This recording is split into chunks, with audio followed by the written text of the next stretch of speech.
Technology moves so fast, if you blink, you might miss it. And one local company is on the cutting edge of tiny tech, making big leaps forward. Eric Wilson takes us back there for this week's Made in the Stateline. This isn't our first time visiting the shiniest welding shop you will ever see.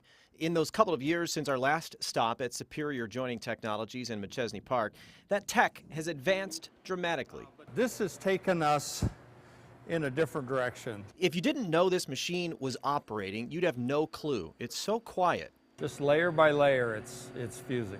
This is what the future of making things looks like. It's called additive manufacturing. You may have heard of it as 3D printing. Instead of plastic pieces being produced, though, they're metal. This powder is the consistency of cornstarch, so it's super fine. That metal powder can be anything from stainless steel to aluminum or even titanium. A 100-watt laser melts each layer. The pieces made are tiny, about 90 millimeters cubed. So what happens is this one raises up a certain amount.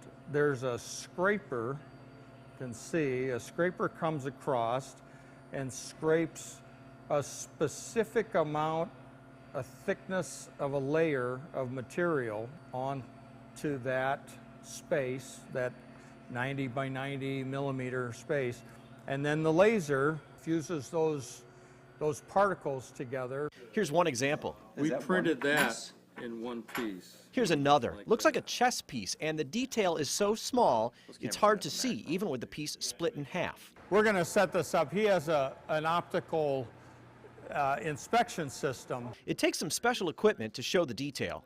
Yes, those are stairs. This is kind of a stepping stone for us. Maybe down the road we won't even have to fabricate anything. It allows the designer to focus on the precise function of the part and just build only that. Superior Joining has had the machine since April. Founder and Vice President Tom Shiloh bought it for several reasons: to train his team on the emerging technology, come up with procedures and processes, and test the pieces being produced. We can have confidence that it performs the way the engineer would expect it to perform. Can it take the heat? Can it take the stress? Can it take the vibration? Todd Durham just started his internship with the company.